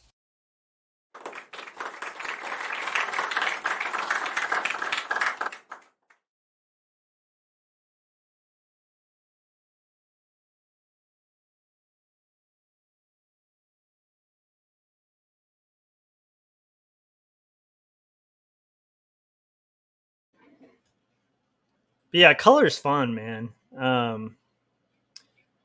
And then there's really cool stuff. Like, have you ever seen Asterius polyp? It's like a David Mazzucchelli. I've got a copy right here. Hold on. So he does this like entire book with like a transparent magenta and then just cyan, and then they overlap and make purple. But it's like the whole book. It's like beautiful uses of like 2 colors, you know. Let's see if I can make it bigger so you guys can see. Yeah, I was looking at this the other day just because I was like, it's so incredible. So it's David Mazzucchelli. He's done like Superman and stuff like that, but it's like all done in this color palette where it's grays and then magenta, yellow, and cyan. And he just gets this whole range from like, you know, those colors where they're translucent. So he'll like lay cyan over cyan, so it makes that like darker blue. But it's just like these transparent tones. Even that red is like a mix of those colors. It's crazy. It's just kind of amazing what he's able to do. I love this book. This got an Eisner, but it's a great book. It's also just kind of brilliant, like art wise.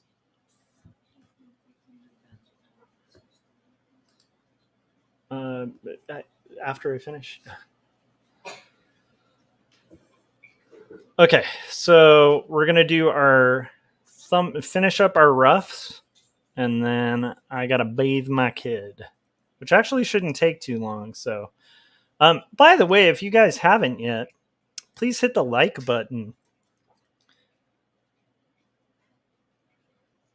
Paul said he has a cramp in his foot.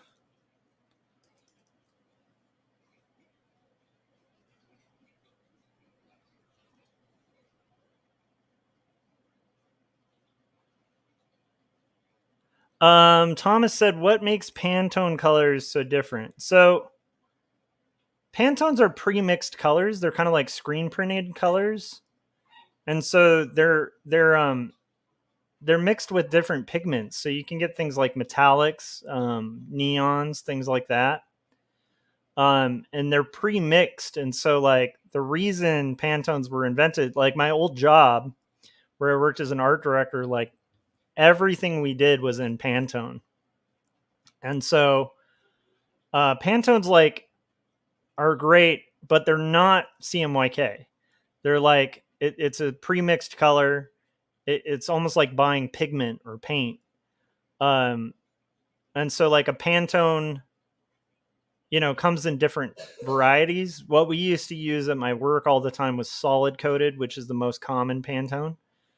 And then, you basically that's tough. Like actually doing art digitally with Pantones, you need a Pantone booklet because that's going to give you an idea of what it actually looks like. Because your printouts are only going to give you like a rough estimate of what it's going to come out like. So, but Pantones are great. Like I love them. They're rich. There's less freedom when it comes to Pantones because you're limited to, the 1,000 or whatever colors. I'm sure it's more than 1,000 now that are available. But it's a way to, I believe Pantones were invented because there was issues with color accuracy with print. And Pantones were this system developed so that you could like call your printer and be like, I want this tone of red. Like I want 186 red. And 186 red is going to look like 186 red with like maybe a deviation of like 1% wherever you get it done. And that's the whole purpose of it is like there's specific, like if I want like that tealy blue, like 311 or something, it's going to look like blue 311 to anyone. Or if I want like 877, like metallic, it's going to look the same regardless of who I print it with. So yeah, but yeah, Pantones are more usually it's screen printed quite often, or it's done with like plate. But it's run the same way in a lot of printing presses as CMYK. Like CMYK is 4 plates. Pantones are done with 1 plate. So Pantone is a 1-color process that can be a multicolored process, but the point being each color you're going to pay for, right? So if I did like a screen print in Pantones, each color is a screen, right? If I did it like offset, each color is a plate. So Pantone colors, again, like you could do 4-color Pantone, but you're limited to those 4 Pantones, entirely to those 4 Pantones.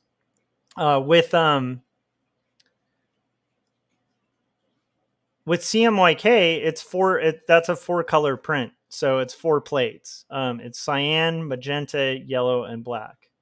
And if you're doing like web press or digital, then like it's just with dots, like kind of mimicking, like spitting out those colors. But if you're doing it like offset, it's going to be like on plates that are your cyan plate, your magenta plate, your yellow plate, and your black plate. And then all the colors in CMYK are derived from different mixtures of percentages of those colors. So, weirdly enough, like the way I'm working right now is kind of like when you see a plate, and you can actually check out your plates by going to channels, by the way. So if you want to see, like, if I take this out and you guys want to see what my cyan plate would look like, I'll just turn this off and there's what my cyan plate would look like, right? And then here's what my magenta plate would look like. And here's what my yellow plate would look like. And here's what my black plate would look like. It's kind of interesting. But anyhow, let's not get too into channels. But channels are showing you like the different plates. Paul was saying, is it just how you select your colors, or does it make a difference with printing? Well, so yes, it does, especially RGB.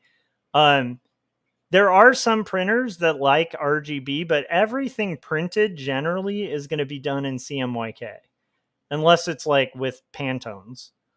And so the problem is if you make something in RGB, it's always going to have a slight deviation when you convert it to CMYK. So RGB is red, green, and blue, and it's the color spectrum that screens are. So it's more for like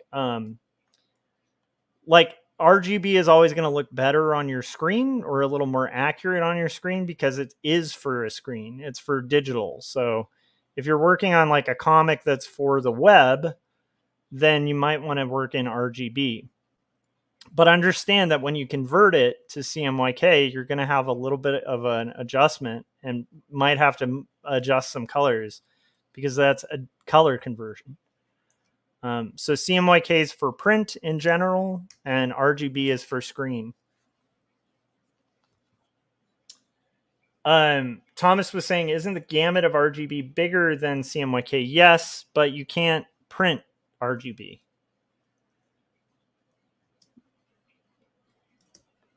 So that's the problem.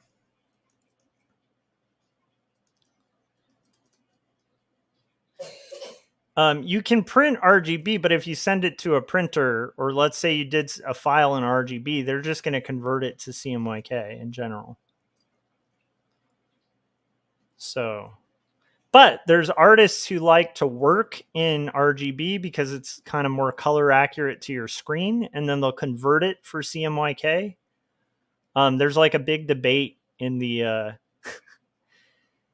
in the art world about that, about which is better to work in RGB or CMYK. I am a proponent of working in CMYK. That's my favorite way to work. But some people have different opinions on that because, again, you can kind of get a little more color accuracy on your monitor with RGB, and then you can convert it to CMYK. And some people prefer that. I don't, because I like to be able to actually go into my color sliders and say the exact percentage of cyan, magenta, and yellow.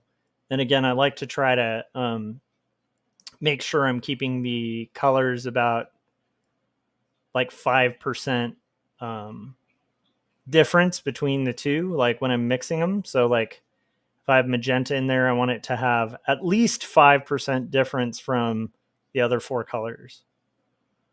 And I also am obsessive and I'll like round my colors to 5s. Not everybody's like that. So, again, but yeah, that's kind of the big difference. Does that make sense? I hope I'm explaining it okay. But yeah, in general, RGB is going to be for screen. CMYK is going to be for print.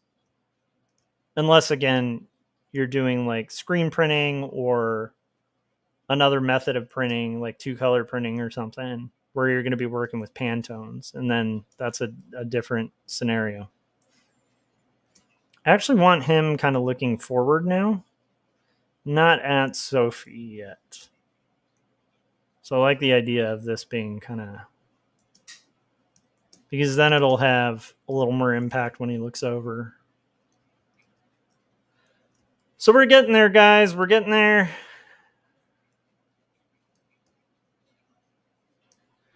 Paul said, who has more jerks? Art debates, sports debates, or political debates? I think political debates. I would 9 times out of 10 say politics bring out the worst in people, Although, I don't know, man. I don't know. But I haven't really seen artists get like, there's some debates I've seen about art, but I haven't seen artists get super crappy about stuff. The only artists I think that might be jerks in debates would be like the kind of snooty, like gallery artist types, They might get a little pretentious. But in general, like I've rarely met any super pretentious artists, Not since like going to art school. Like before art school, I definitely met pretentious artists, but I feel like the better people get, the more kind of humble they get, because it's like there's just too much to know. So we have 2 panels left, and then we're gonna call it, okay, guys? And if you haven't yet, hit that like button. Yeah, I'm talking to you, especially if you're like, oh, I'll hit it later. No, hit it now because you'll forget. And hitting that like button helps us find more people. And you know what I realized? I actually only have 1 panel left. and I did this panel incorrectly here, this border line.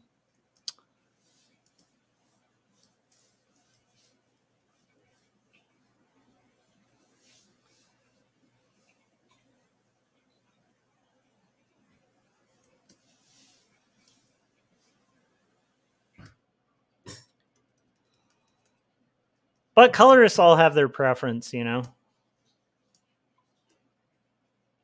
The guy who taught me how to color used to do colors for Bongo Comics. And so I've just kind of stuck with what they taught me with a little bit of deviation.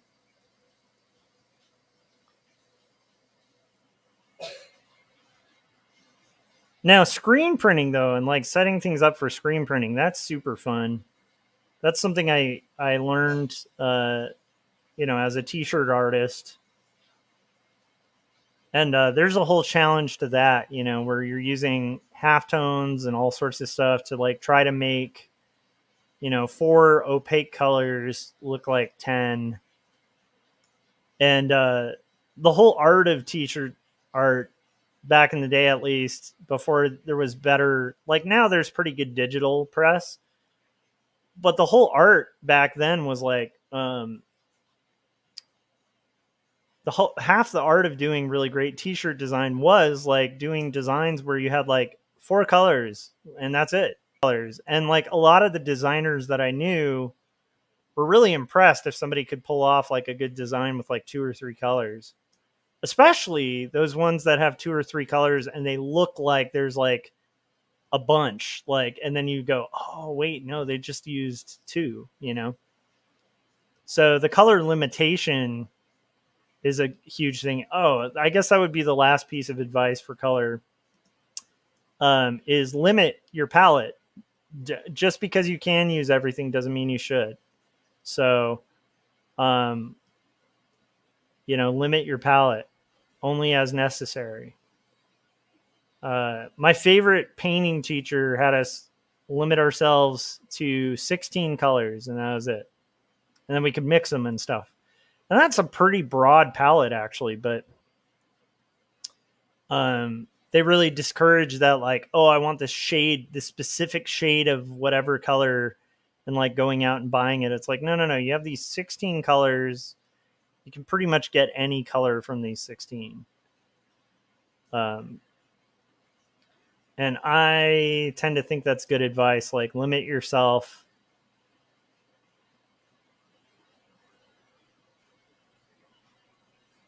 to like a specific palette of colors and only introduce like another color when you need it,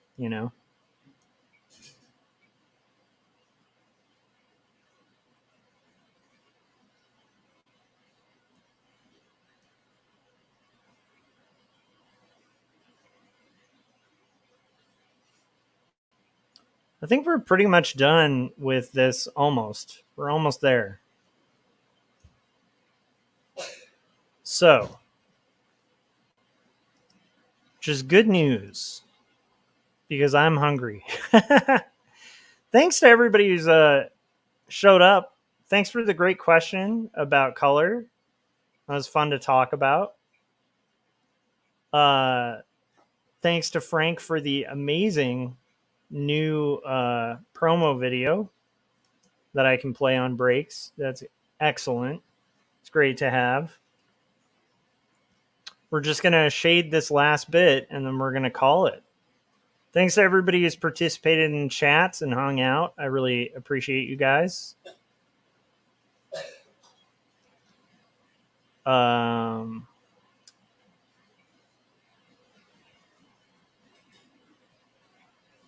Yeah. And if you guys learned some cool color tips that could help me out, that'd be cool to know too. Okay. One last bit, which is this is gonna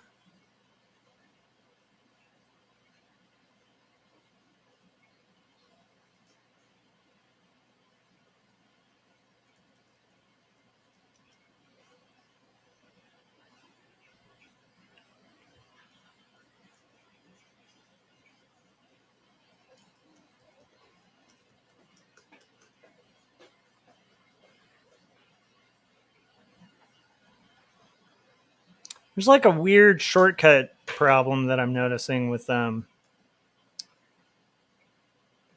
this. So I'm trying to.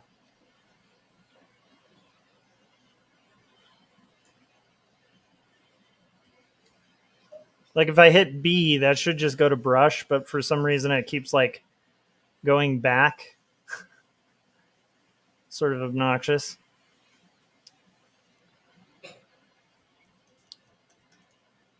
So I hope you guys have a good day on your art journey. I might come back on tonight because I do have to work on some logo iterations for a client. So maybe I'll hop on here.